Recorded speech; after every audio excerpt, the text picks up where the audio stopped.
ऊपर में निर्वात में प्रकाश की चाल, बटा में माध्यम में प्रकाश की चाल, तो आंसर तो 1.2 निकल गया, फट से निकल गया। तो देखिए यहां पर दिखना चाहिए, देख लीजिए। हम जानते हैं म्यू एम माध्यम में प्रकाश की चाल बराबर क्या होता है, सी बटा वी एम। सी क्या है, निर्वात में प्रकाश की चाल। सी का वैल्यू होता है 3 गुना 10 पर पावर 8 मीटर पर सेकेंड, याद रखिएगा, निर्वात में प्रकाश की चाल। तो यहां ऊपर लिखे 3 गुना 10 पर पावर 8 मीटर पर सेकेंड लिख दिए, निर्वात में प्रकाश की चाल, बटा में माध्यम में प्रकाश की चाल कितना है, तो 2 गुना 10 पर पावर 8 मीटर पर सेकेंड। ये कट गया, ये कट गया, इससे कटा, आंसर आया 1.5। कोई कंफ्यूजन है यहां पर, बड़े आराम से समझ में आ रहा है। अब देखिए उस माध्यम में प्रकाश की चाल ज्ञात करनी है, चाल ज्ञात करनी है, और क्या दे दिया, अपवर्तनांक दे दिया। तो आपको पता है Vm माध्यम में प्रकाश की चाल बराबर C निर्वात में प्रकाश की चाल और बटा म्यू एम यानी माध्यम का अपवर्तनांक। फॉर्मूला याद रखिएगा। तो ये 3 गुना 10 पर पावर 8 मीटर पर सेकेंड है, और बटा में ये कितना आया, 2.25। यस, ठीक है।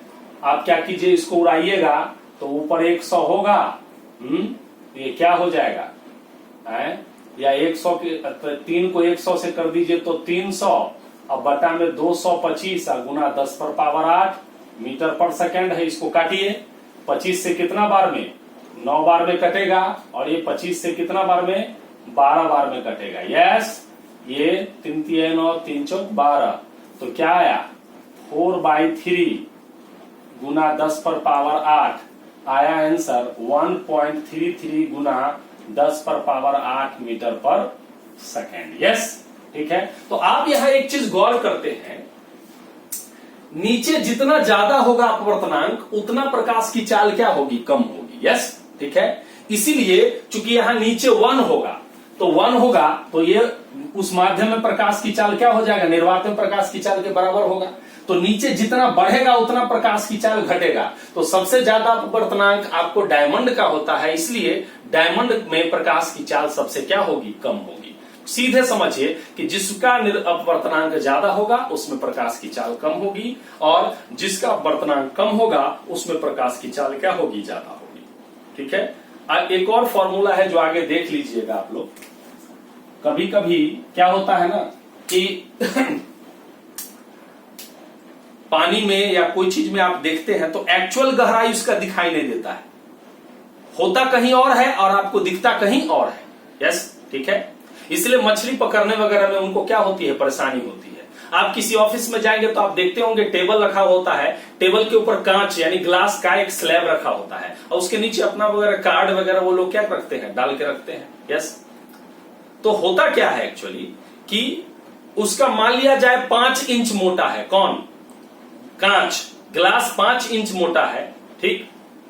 तो जो कार्ड वो घुसाए वो 5 इंच नीचे है ऊपर से, लेकिन वो दिखेगा थोड़ा उठा हुआ दिखता है। यस और नो, ठीक है। तो यहां पर ध्यान दीजिएगा, तो 5 इंच के एक्चुअल इसका पोजीशन क्या है, ग्लास से 5 इंच नीचे है, तो वास्तविक गहराई इसकी 5 इंच है, लेकिन दिखेगा क्या इंच पर, 3 इंच पर दिखेगा। यस और नो। तो इस आधार पर भी कांच का आप क्या निकाल सकते हैं, अपवर्तनांक निकाल सकते हैं। ध्यान से समझिएगा। एक और फॉर्मूला, अपवर्तनांक बराबर वास्तविक गहराई और बटा में आभासी गहराई।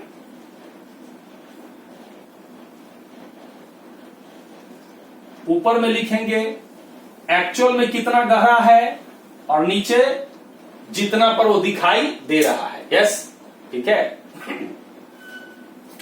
जैसे क्वेश्चन देगा,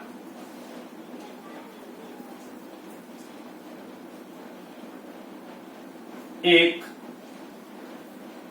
5 सेंटीमीटर मोटे कांच के स्लैब के नीचे लिखा अक्षर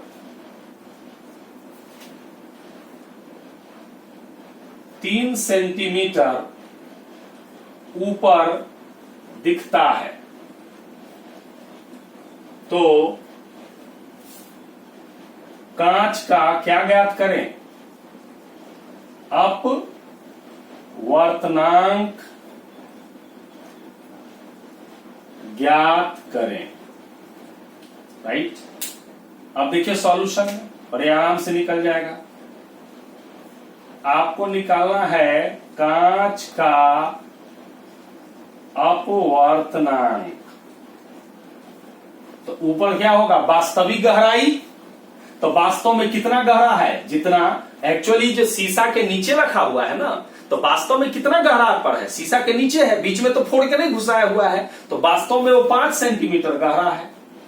और दिख कितना पर रहा है? 3 सेंटीमीटर पर। राइट। तो क्या हो जाएगा? है तो इसको काटिएगा तो क्या हो जाएगा आपका? 1.66 आपका क्या हो जाएगा? अपवर्तनांक होगा। यस। अपवर्तनांक का कोई भी मात्रक नहीं होता है। यस। और अपवर्तनांक एक शुद्ध संख्या है। अपवर्तनांक का कोई मात्रक क्यों नहीं होता है? क्योंकि अपवर्तनांक जो है वो दो समान राशियों का क्या है? क्या है? अनुपात है, इसलिए उसका कोई मात्रक नहीं होता है और वह एक शुद्ध संख्या है, वो प्योर नंबर होता है।